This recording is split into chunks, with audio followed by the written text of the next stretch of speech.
Les doy la bienvenida al módulo 4.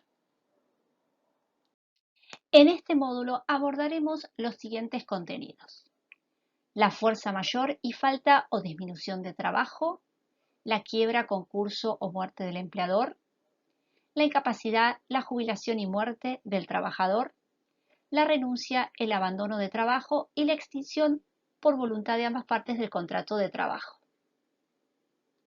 En el caso de despido por fuerza mayor o por falta o disminución de trabajo no imputable al empleador fehacientemente justificada, el trabajador tiene derecho a percibir una indemnización equivalente a la mitad de la que prevé el artículo 245 de la Ley de Contrato de Trabajo. La fuerza mayor se configura ante la imposibilidad de producir que deriva de un hecho que no pudo preverse o que no pudo evitarse, y con ello se afecta el proceso de producción y que hace imposible cumplir con la obligación de dar ocupación. Para estar justificada debe obedecer a causas externas graves y ajenas al giro comercial. En el caso de la falta o disminución de trabajo, se torna innecesaria la prestación porque se volvió más gravosa para el empleador. En los despidos por estas causales, debe comenzar primero el despido por el personal menos antiguo dentro de cada especialidad.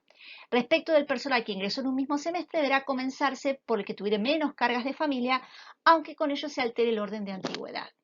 Como se trata de una causales justificadas de extinción que eximen parcialmente al empleador de la obligación de indemnizar la pérdida del empleo, la jurisprudencia es muy restrictiva al juzgar el cumplimiento de los requisitos. Así, la existencia de fuerza mayor o falta o disminución de trabajo debe estar debidamente acreditada, con el fin de que justifique la disolución del vínculo. La situación que la determinó tiene que ser imprevisible, inevitable y ajena al empleador. El empleador tiene que haber tenido una conducta diligente, consistente en la adopción de medidas destinadas a evitar la situación deficitaria o atenerla. Y el empleador que pretenda justificar la extinción del vínculo por estas causales tiene que agotar el procedimiento, el procedimiento preventivo de crisis de empresas que está contemplado por la Ley 24.013.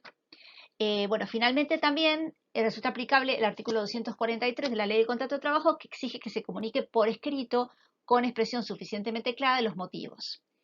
Y también, obviamente, existe la obligación de preavisar en los casos de despido por falta de trabajo, no en el caso de fuerza mayor, en razón de la imposibilidad absoluta de cumplimiento del objeto del contrato que de ésta se deriva. La extinción del contrato de trabajo por quiebra o concurso del empleador. El artículo 251 de la Ley de Contrato de Trabajo establece que si la quiebra del empleador es la que motiva la extinción del contrato de trabajo y se debe a causas no imputables al mismo, la indemnización que corresponde al trabajador es la que se prevé en el artículo 247 de la Ley de Contrato de Trabajo. En cualquier otro supuesto, la indemnización se calcula conforme a lo establecido por el artículo 245 de la Ley de Contrato de Trabajo. La determinación de estas circunstancias las efectúa el juez de la quiebra al momento de dictar la resolución sobre procedencia y alcance de las solicitudes de verificación que realizan los acreedores. Esto quiere decir que la quiebra no genera por sí mismo la extinción de los contratos de trabajo. El artículo 196 de la Ley de Concursos y Quiebras establece que la quiebra suspende el contrato de trabajo de pleno derecho por el plazo de 60 días. Vencido ese plazo, el juez de la quiebra debe decidir si continúa o no con la explotación de la empresa. Si decide que no continuará la explotación de la empresa, los contratos quedan disueltos a la fecha de la declaración en quiebra y los créditos que de él derivan se pueden verificar conforme lo establecido en la misma ley de quiebras. Si dentro de ese término se decide que se va a continuar con la explotación, se considera que se reconduce parcialmente el contrato de trabajo con derecho por parte del trabajador de solicitar la verificación de los rubros indemnizatorios devengados. Los que se devenguen durante el periodo de continuación de la explotación se adicionarán a estos. Resuelta la continuación de la empresa, el síndico va a tener que decidir dentro de los 10 días corridos a partir de la resolución respectiva cuáles son los trabajadores que cesarán definitivamente ante esta reorganización de las tareas. En ese caso deben respetarse las normas comunes y los trabajadores despedidos tienen derecho a verificar sus créditos en la quiebra. Los que continúan en funciones también pueden solicitar la verificación de sus acreencias. Para todos los efectos legales se considera que la cesación de la relación laboral se produjo por quiebra. En los expuestos de despido por el síndico, cierre de la empresa o adquisición de un tercero de ella o de la unidad productiva en la cual los trabajadores cumplen su prestación, el contrato de trabajo se resuelve definitivamente. Las indemnizaciones que pudieran corresponder por despido o preaviso por el trabajo durante el tiempo de continuación de la empresa tienen la preferencia del artículo 241 de la Ley de Concursos y Quiebra sin perjuicio de la verificación pertinente por los conceptos que fueron devengados hasta la quiebra.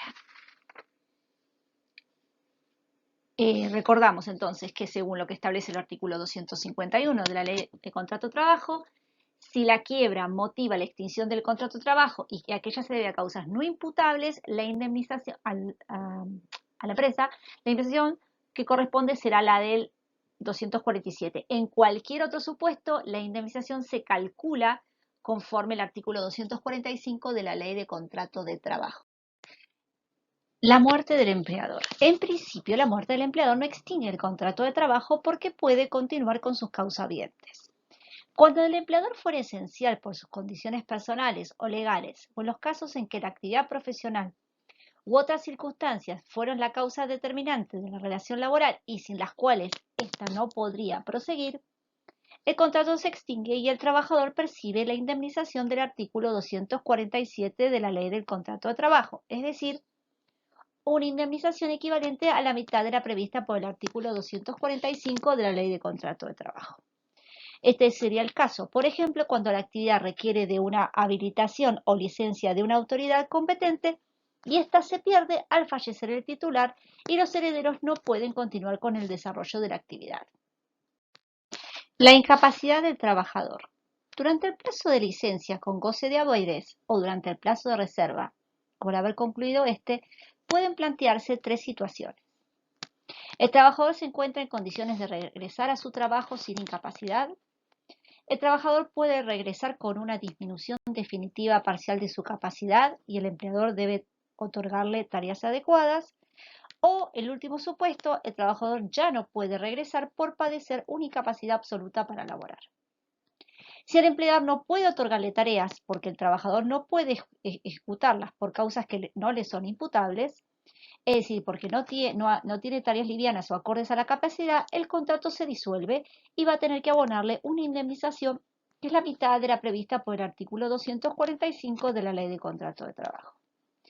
Si la empleadora no le otorga tareas compatibles con su estado de salud, pudiendo hacerlo, el contrato se extingue y le debe pagar la indemnización del artículo 245 de la Ley de Contrato de Trabajo. En los casos de incapacidad absoluta, es decir, del 66% o superior, el contrato se extingue y le va a corresponder la indemnización del artículo 245 de la Ley de Contrato de Trabajo. En el caso del trabajador que cuenta con una habilitación especial que se requiere para prestar los servicios objetos del contrato y resulta por una causa sobreviniente inhabilitado, en el caso de ser despedido, le corresponde la indemnización prevista en el artículo 247, salvo que la inhabilitación provenga de dolo o culpa grave e inexcusable de su parte. Jubilación ordinaria del trabajador. El artículo 252 de la Ley de Contrato de Trabajo regula la resolución del contrato de trabajo por jubilación del trabajador y dispone que cuando el trabajador reúne los requisitos necesarios para obtener una de las prestaciones de la Ley 24.241, el empleador puede intimarlo a que inicie los trámites pertinentes extendiéndole los certificados de servicios y demás documentación necesarias a sus fines. A partir de ese momento, el empleador está obligado a mantener la relación de trabajo hasta que el trabajador obtenga el beneficio y por un plazo máximo de un año. Una vez conseguido el beneficio o vencido dicho plazo, el contrato de trabajo se extingue sin obligación para el empleador del pago de la indemnización por antigüedad que prevean las leyes o estatutos profesionales.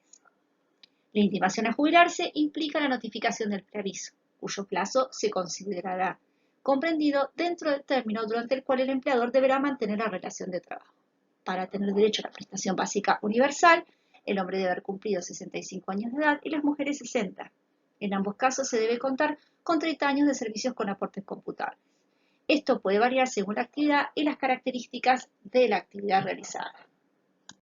La muerte del trabajador. El contrato de trabajo se disuelve cuando fallece el trabajador porque su actividad es personal e infungible. Tratándose de una causa ajena a la voluntad de las partes, es indiferente la causa del fallecimiento. La ley establece una indemnización reducida, que es la mitad de la prevista por el artículo 245, que opera como compensación a la familia del trabajador que ha perdido su sustento económico. Esta indemnización la van a percibir una vez que acrediten el vínculo. Según la Ley de Contrato de Trabajo, los acreedores de esta indemnización son las personas enumeradas en el artículo 38 del Decreto Ley 18.037 del año 69.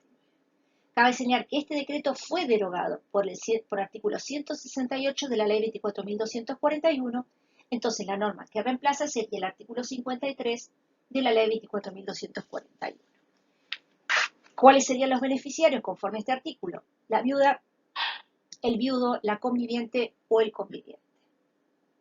En estos últimos dos casos de conviviente se requiere que la causante o el causante se encontrase separado de hecho o haya sido soltero, viudo o divorciado y haya convivido en aparente matrimonio por lo menos durante los 5 años inmediatos anteriores al fallecimiento. Este plazo se reduce a 2 años cuando existe descendencia reconocida por ambos convivientes. Cabe aclarar que el o la conviviente excluye al cónyuge superste cuando éste fue declarado culpable de la separación personal o del divorcio. En caso contrario, si él o la causante estuvieran contribuyendo al pago de alimentos o estos hubieran sido demandados judicialmente o él o la causante hubiera dado causa a la separación personal o al divorcio, le correspondería al cónyuge y al conviviente en partes iguales. Otros de los beneficiarios son los hijos solteros, las hijas solteras e hijas viudas, todos ellos hasta los 18 años de edad, salvo que estén incapacitados para el trabajo, entonces ahí no hay límite de edad. Se considera que los derechohabientes han estado a cargo del causante cuando concurren en aquel un estado de necesidad que se revela por la escasez o carencia de recursos personales y la falta de contribución importa un desequilibrio esencial en su economía particular. Es importante destacar la indemnización por muerte esta indemnización por muerte del trabajador no excluye la percepción de cualquier otra indemnización que le corresponda a los causavientes del trabajador, ya sea por la ley de accidentes de trabajo o bien de cualquier otro beneficio que por las leyes, convenciones colectivas de trabajo, actos o contratos de previsión les pudiera corresponder en razón del fallecimiento del trabajador. Con respecto al abandono de trabajo, esta causal la hemos tratado cuando abordamos las injurias del trabajador en el módulo 1. Por tal motivo me remito a lo allí explicado. La renuncia es un acto de voluntad unilateral recepticio mediante el cual se extingue el contrato de trabajo y no se requiere la aceptación del empleador. Al tratarse de un acto voluntario del trabajador, es esencial que su voluntad no se encuentre viciada por error, dolo, violencia, intimidación o simulación. Asimismo, ha de verificarse que no encubra otra forma de extinción. No puede ser revocada, salvo acuerdo de partes.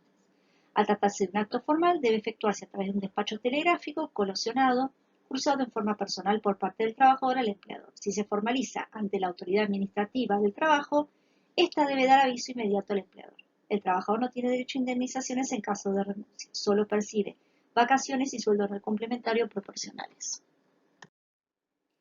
Las partes pueden extinguir el contrato por mutuo acuerdo, en cuyo caso deben formalizar el acto mediante una escritura pública o ante la autoridad judicial o administrativa del trabajo. Se requiere la presencia personal del trabajador.